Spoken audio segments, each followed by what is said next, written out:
se conocía como el mal del costado o el mal del lado derecho, y es una de las primeras causas de cirugía de urgencias a nivel mundial.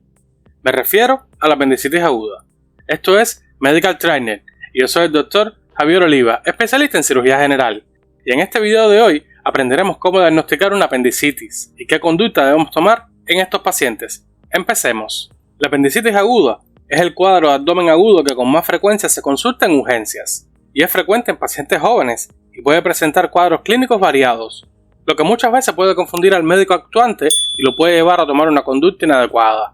De allí que con cierta frecuencia los pacientes son sometidos a apendicectomías en blanco o bien son operados tardíamente ya con una apendicitis perforada. El apéndice vermiforme en el humano se pensaba que era un órgano en desaparición, un órgano vestigial y sin función ninguna. Actualmente no se considera así. Desde el punto de vista anatómico, se origina en el fondo del ciego, en la unión de la tenia anterior y la parte inferior del ciego, y está irrigado por la arteria apendicular. Esta es rama de la arteria iliocólica. Su posición varía pudiendo presentar las siguientes localizaciones: retrocecal, subhepática, lateroexterna, mesocólica, retroilial, pelviana, ilíaca e izquierda. En la izquierda es solo en el caso de situs inversos, y se dice que 1 de cada 10 cirujanos ha visto una apendicitis del lado izquierdo. Coloquialmente se le dice apendicitis izquierda a la diverticulitis, que aparece en el sigmoide por lo general. Si quieres un video sobre la diverticulitis, déjamelo saber en los comentarios. El apéndice es de forma tubular y tiene una longitud de 6 a 10 centímetros, aunque pueden encontrarse apéndices de longitudes mayores o menores, siendo esto un poco más raro. Este órgano tiene como característica propia que si bien el epitelio es similar al del resto del colon, la lámina propia contiene mucho más tejido linfoide. Los nódulos linfáticos pueden rodear completamente la luz. Con la edad, estos nódulos van disminuyendo y se van haciendo fibrosis. La luz del apéndice en personas jóvenes es triangular y en los adultos es redonda. El resto de la pared del apéndice es similar a la del colon. El tejido linfoide de las placas de Peyer y del apéndice intervienen en los procesos de maduración de los linfocitos independiente al timo. También participa en el sistema secretor inmune del intestino, por lo que se deduce que si bien es útil, no es indispensable, ya que no se ha detectado ningún déficit en el sistema de inmunoglobulínico cuando éste es extirpado. La apendicitis aguda no es más que la inflamación del apéndice cecal, como su nombre lo indica, y además que este es infestado por gérmenes propios del colon. El origen de la apendicitis aguda es la obstrucción de su luz, que ésta solo tiene un diámetro de 0,5 centímetros, y las causas las podemos dividir en propias de la luz, de la pared o vasculares. La hiperplasia de la mucosa y de tejido linfoide subyacente produce la inflamación del apéndice y por ende obstruyen la luz, pero sin tener ningún cuerpo dentro de ella, y esta es una de las causas más frecuentes. La obstrucción de la luz del apéndice por algún medio físico puede ser por el fecalito, que es la causa más frecuente, semillas, restos vegetales ingeridos y cuerpos extraños como parásitos. Dentro de este, el ascaris lumbricoide es más frecuente. La apendicitis aguda por obstrucción vascular es poco frecuente y esta produce una gangrena apendicular. En la fisiopatología veremos que al producirse la obstrucción de la luz hace que se constituya una cavidad cerrada y que aumente la presión en dicha cavidad. Las secreciones se acumulan y la presión aumenta, produciéndose una proliferación bacteriana y un aumento de la virulencia de los mismos.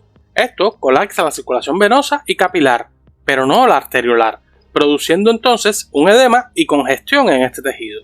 Con el paso del tiempo, al aumentar estos fenómenos, se compromete entonces sí la circulación arterial y aparece la isquemia, con su temida necrosis, por ende la perforación en los sitios de necrosis, ocasionando esto el vertimiento de estas secreciones ya contaminadas con gérmenes de alta virulencia al peritoneo.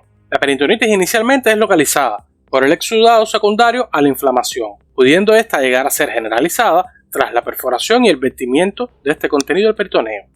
En dependencia de la fase fisiopatológica que se encuentre el apéndice, podemos dividirlo anatomopatológicamente en catarral, flemonosa, ulcerosa, supurada y gangrenosa, que ya en este último es donde se perfora. Más adelante haré un video sobre la técnica quirúrgica de la apendicectomía, y aquí explicaré a detalle cómo identificar cada una de estas presentaciones anatomopatológicas. El diagnóstico de la apendicitis aguda es esencialmente clínico, y nos basamos para esto en los síntomas y los signos. El dolor es el principal elemento clínico en esta patología. Aquí les dejo un video sobre la semiología del dolor, utilizando el método Alicia Fredusa. Continuemos. podemos decir que el cuadro clínico tiene tres características principales.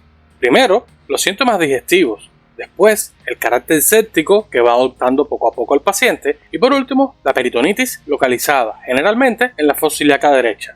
Y esta puede llegar a ser generalizada. La secuencia clínica del dolor es en fosa ilíaca derecha, náuseas o vómitos y fiebre. Y esto es muy característico y se conoce como la triada de Murphy. Y el orden de aparición es fundamental. Primero aparece el dolor por el exudado que irrita el peritoneo. Después, los síntomas digestivos y después aparece la fiebre por la progresión del cuadro infeccioso. De aparecer primero la fiebre o los vómitos, pierde todo el sentido esta secuencia sintomática y muchos autores consideran que es un criterio para descartar el diagnóstico de apendicitis. Concentrémonos ahora en el dolor. La aparición de este puede ser en epigastrio, la región periumbilical y después trasladarse a la fosa ilíaca derecha o iniciar directamente en la fosa ilíaca derecha. Hay que tener bien claro que el término trasladarse hace referencia a que deja de percibirse la sensación dolorosa en un lugar para sentirse en otro. Evitar confundirlo con irradiarse, que en este caso se mantendría la sensación en un lugar y aparecería el dolor también en otro.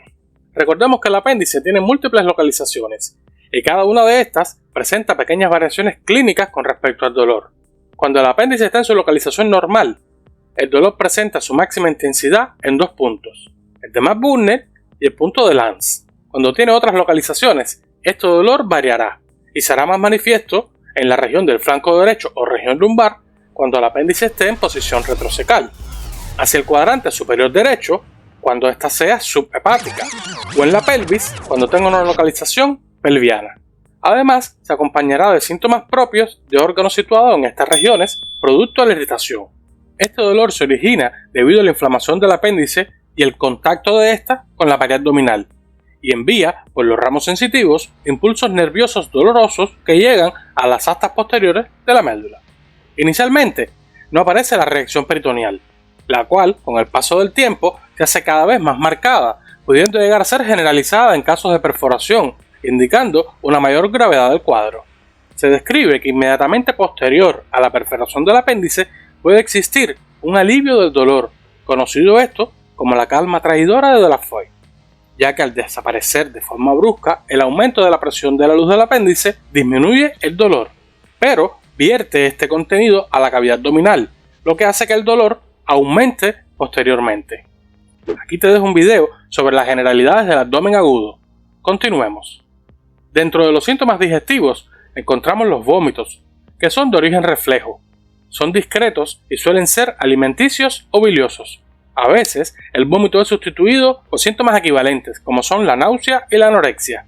También se pueden presentar constipación y, muy excepcionalmente, diarrea. Esto traduciría la localización del apéndice pelviana o retroilial. Estas no son muy frecuentes. Pueden aparecer también disuria, polaquiuria y tenesmo rectal, que estos son síntomas no frecuentes y que indican una contigüidad del apéndice con la vejiga o el recto.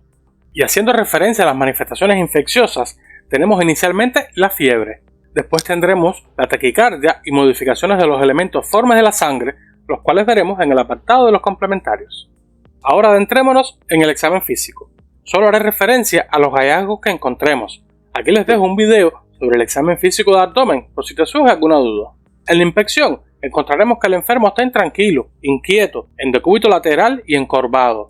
Otras veces con las manos se tocará la fosa ilíaca derecha y si deambula lo hará encorvado y con gran dolor en el cuadrante inferior del abdomen debido a la compresión del apéndice por la contracción del músculo psoas. A la auscultación podemos encontrar un silencio abdominal o ruidos hidroaéreos presentes, de acuerdo con la etapa clínica de la inflamación del apéndice. En fases iniciales encontraremos normal y mientras más tiempo pase puede llegar a disminuir la peristalsis intestinal, provocando un hilio por la peritonitis presente.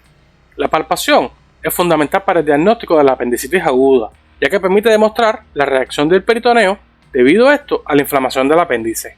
Existe un gran número de signos como los que ven en pantalla. En este video solo explicaré los que presentan mayor relevancia en el diagnóstico y una mayor frecuencia. Demostrar la presencia de reacción peritoneal es lo más importante. Primero, debemos de ejercer una ligera presión en la fosa ilíaca derecha y aparecerá una sensación dolorosa. Si aumentamos la fuerza, provocaremos la contractura de los músculos de la pared abdominal. También encontraremos un área de perestesia cutánea en esta región. Veamos ahora algunos signos. Primero, el signo de Bloomberg, donde al realizar una descompresión brusca de la presión que ejercimos sobre la fosa ilíaca derecha, esto provocará un dolor intenso, lo que nos indica la presencia de irritación peritoneal en esta zona por la inflamación apendicular. El signo de Robson-Melters. Para buscar este signo, debemos de hacer presión con el dedo índice de la mano derecha en un punto determinado de la fosa ilíaca derecha que corresponde a la situación del apéndice. Al hacer esto, se despierta un dolor intenso que el paciente refiere al epigastrio. Este dolor se hace más intenso si ordenamos al paciente que levante el miembro inferior derecho sin doblarlo. Después tendríamos el signo de Robson, que este se hace evidente si comprimimos la fosa ilíaca izquierda con ambas manos, desplazando los gases del colon izquierdo que llegan hasta el ciago y lo extienden, y esto provocando dolor a ese nivel, es decir, en fosa ilíaca derecha. El signo de Lenander tiene valor cuando es positivo y consiste en determinar la temperatura axilar y rectal, y cuando hay más de un grado de diferencia entre ellas es que se considera positivo.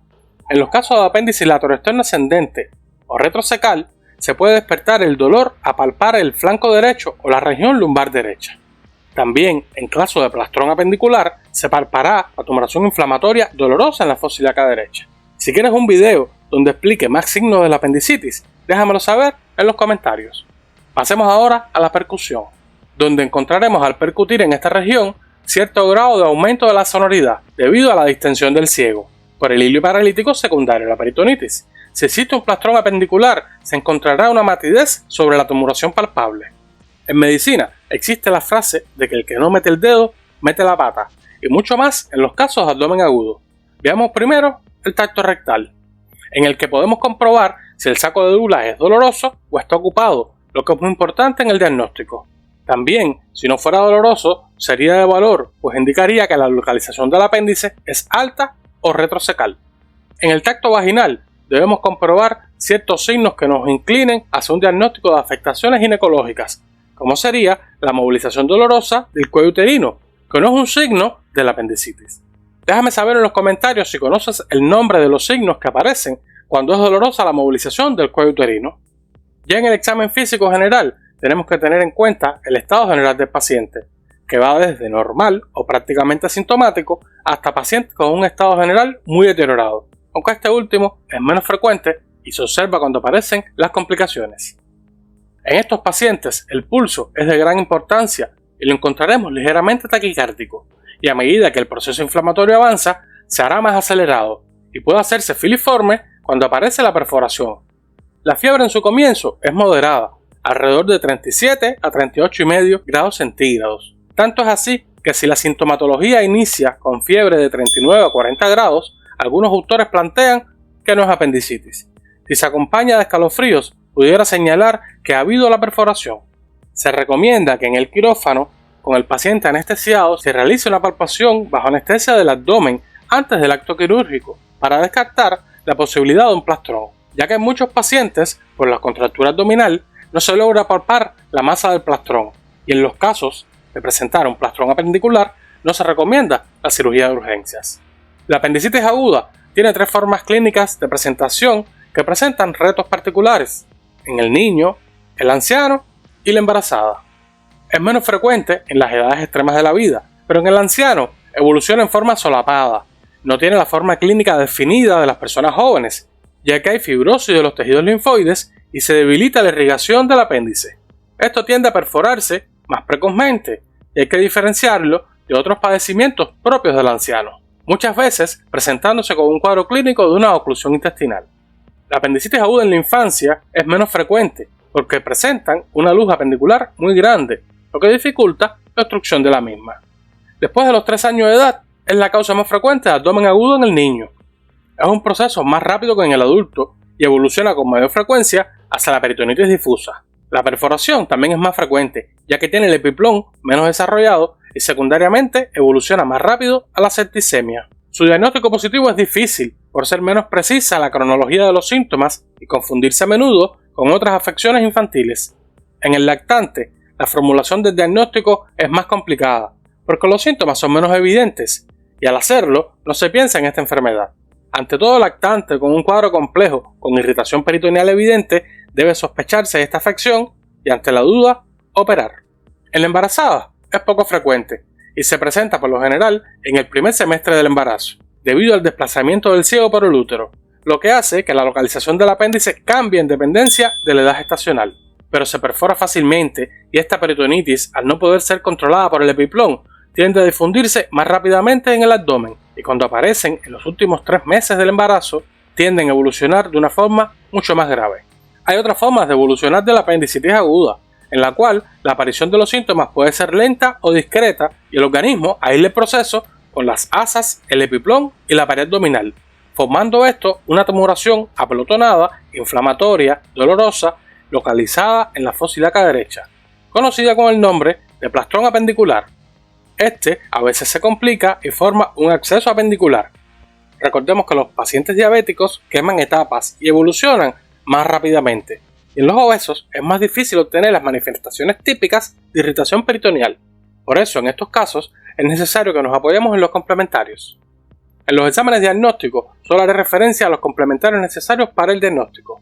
El resto de los complementarios requeridos los puedes ver en este video de preoperatorio. En los análisis de laboratorio encontraremos que de los hematológicos, el que tiene relevancia es el leucograma, donde debemos encontrar una leucocitosis o una desviación hacia la izquierda. En los no hematológicos, el de orina nos ayuda a descartar procesos urinarios que en ocasiones pueden hacer un cuadro un poco confuso. En los imagenológicos tenemos el ultrasonido abdominal y el TAC de abdomen. El rayos X de abdomen simple AP de pie ya está en desuso. En él se puede encontrar el fecalito, en caso de que éste sea sensible a rayos X, lo que es poco frecuente. También se describe el asa fija, pero en lo que sí tiene relevancia todavía es cuando el cuadro presenta manifestaciones oclusivas o presenta el hilo paralítico. En ultrasonido abdominal y en el TAC encontraremos signos específicos o directos de apendicitis aguda. Se encontrará el apéndice inflamada, con la pared engrosada y edematosa. Tendremos que hacer vistas laterales y de frente. Y apreciaremos líquido periapendicular, así como la presencia de fecalito en la luz. Y aquí es donde se describe la famosa imagen endiana. Los signos indirectos serán la distensión de asas, las conexiones líquidas y mixtas en fosa ilíaca derecha y el líquido libre en cavidad abdominal. Estos se consideran signos probables de la entidad. Por último, tendríamos la laparoscopía, que actualmente constituye un método diagnóstico y terapéutico muy efectivo, pero este solo está indicado en los casos de duda diagnóstica. Para realizar el diagnóstico, tenemos que tener presentes los elementos obtenidos en el interrogatorio y el examen físico, y podemos auxiliarnos del uso de escalas para diagnosticar un cuadro de apendicitis aguda, lo que ayuda al personal de salud a tomar la decisión correcta sobre su conducta y tratamiento. La escala de Alvarado, Ayr y Ripasa son las más usadas, y entre estas tenemos puntos en común, como son las características del dolor, los síntomas digestivos, el resultado del leucograma y algunos datos al examen físico. Veamos primero la escala clínica de Alvarado, la cual ha demostrado su utilidad como herramienta de tipificación para el manejo y el tratamiento de pacientes con apendicitis aguda. En esta escala se tienen en consideración 8 características agrupadas bajo la mnemotecnia MANTRELS, por sus siglas en inglés, y hacen un resumen de aquellos síntomas considerados importantes. Entre ellos tenemos la migración del dolor, la anorexia o cuerpos cetónicos urinarios, presencia de vómitos o náuseas, la localización del dolor en fosa ilíaca derecha, la presencia de rebote, la elevación de la temperatura y la presencia de leucocitosis. De acuerdo al puntaje obtenido, nos sugiere el manejo que debemos tener en cada caso. Por ejemplo, si el puntaje es entre 1 y 4, aquí nos indican que hay una muy baja probabilidad de que existe una apendicitis aguda. Con un puntaje entre 5 y 6, la escala de Alvarado nos indica que el paciente cursa con una probable apendicitis y que se requerirá de valoración seriada tanto clínica como de laboratorio, así como algunos estudios imagenológicos, recordemos el ultrasonido y el TAC. Y si presenta un puntaje de 7 o mayor, requiere como única estrategia una cirugía. La escala de Ayr sigue una dinámica similar. Esta escala fue creada en Suecia en el año 2008 para diagnosticar las posibles apendicitis, y la puntuación para esta escala incluyen 8 variables con valor diagnóstico independiente. Dentro de estas variables tenemos el dolor en fosa ilíaca derecha, la sensibilidad al rebote, la defensa muscular, la leucocitosis, la neutrofilia, la proteína C reactiva, la temperatura corporal y los vómitos. En la interpretación, la baja probabilidad es cuando se obtienen puntos por debajo de 4, y lo que se sugiere es un seguimiento ambulatorio si no hay afectación del estado general. El indeterminado es cuando el puntaje se encuentra entre 5 y 8 y se indica una observación activa intrahospitalaria con una revalorización del puntaje y estudios de imágenes o laparoscopía de urgencia según los protocolos de cada unidad hospitalaria. Y la alta probabilidad es cuando el puntaje es entre 9 y 12 y se indica la exploración quirúrgica. Por último, en la escala de Ripasa, esta es una escala creada en el 2010 y reportada en el 2012 en un estudio del Hospital General de México. En esta escala se tiene presente el sexo y la edad, además de la relación con el dolor y los exámenes de laboratorio. En la interpretación de Ripasa, de acuerdo con el puntaje, si el puntaje obtenido es menor de 5 puntos, se indica que es improbable el diagnóstico de apendicitis. Lo que se indica es la observación del paciente y aplicar la escala nuevamente en 1 a 2 horas. Y si disminuye el puntaje, se descarta la patología, pero en casos de que el puntaje aumentara, se revalorará entonces en dependencia del puntaje obtenido.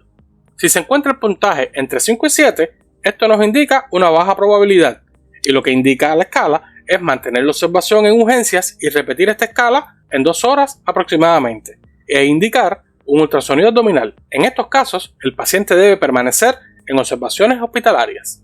Si tenemos un puntaje entre 7.5 y 11.5, existe una alta probabilidad de apendicitis aguda y se indica la valoración por un cirujano para preparar al paciente para una apendicectomía. En el caso de ser mujer, se valorará un ultrasonido abdominal para descartar patologías ginecológicas.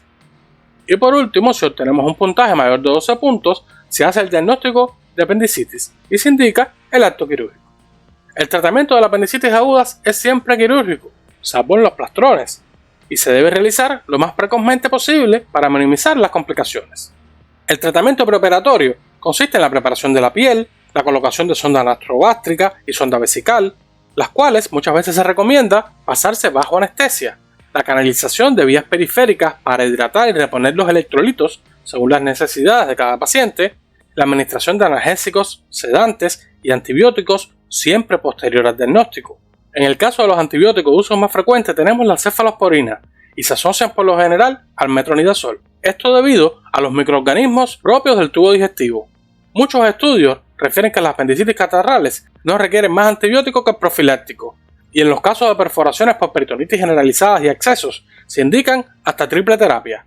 Esto, por supuesto, se debe seguir con los protocolos de cada institución y el gen epidemiológico que exista en cada lugar. Tenemos que tener presentes que está proscrito la administración de alimentos, analgésicos, sedantes o antibióticos antes de llegar al diagnóstico, y no se recomienda el uso de purgantes o enemas a pacientes constipados que presenten dolor abdominal, ya que pueden presentar un cuadro de apendicitis oculto. Espero que a partir de ahora seas capaz de hacer el diagnóstico de una apendicitis aguda. Recuerda que esto es Medical Trainer. Suscríbete para más contenido. Ayúdame a crecer. Hasta la próxima.